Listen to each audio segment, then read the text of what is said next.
د تحصیلي دورې وروستۍ ورځې.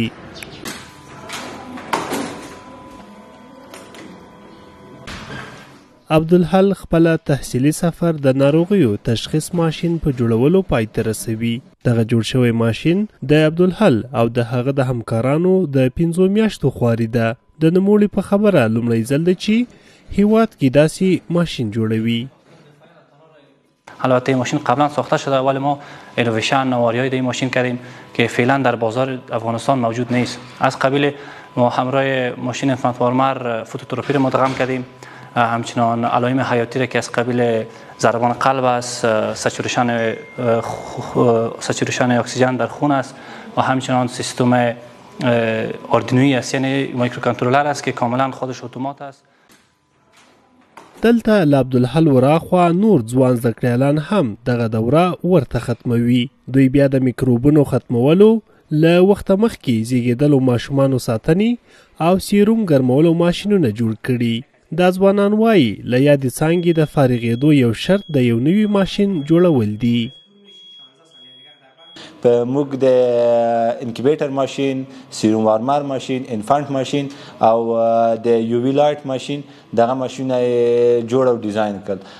همدارقم ته نور ماشینونه چې مثلا ضرورت طبي ماشینونه هغه هم په شفاخانو کې ترمیمي او هم دلته داخل در پانتون که دیزاینوی او جوړی. طراحی از اینکه شما چی ماشین را جور میکنید در دست شما است، ولی اینکه یکی از اصول و مقررات است بعد از دور تعلیمی که 4 سال باشه فارغ میشین یک چیزی را دستاورد داشته باشین.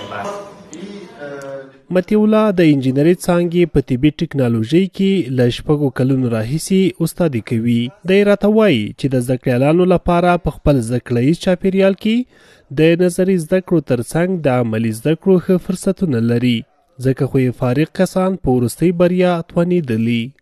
نو دلته دیو ته دغسې ظرفیت سازي شوې ده، دغسې لابراتوارونه ورته ډیزاین شوي دي چې مسلکي روزنه ترلاسه کړي. دې له وجې موږ دلته د الکترونیکس او ډیجیټل الکترونیکس لپاره هم سهولتونه لرو او دې لپاره موږ لابراتوارونه لرو چې عام په عملي او تیوري شکل باندې دوی دلته درسونه زده کوي.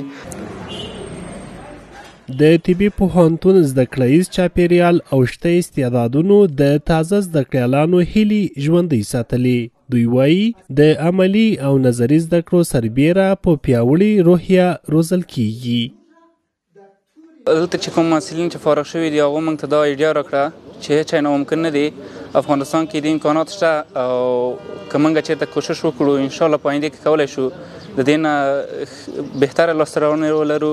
زما دپاره ډېره دلچسپه چې دا هغه عملي برخه ده، ځکه په مکتب کې چې موږ تر اوسه راغلي او موږ عملي کارونه دومره نه وو کړي.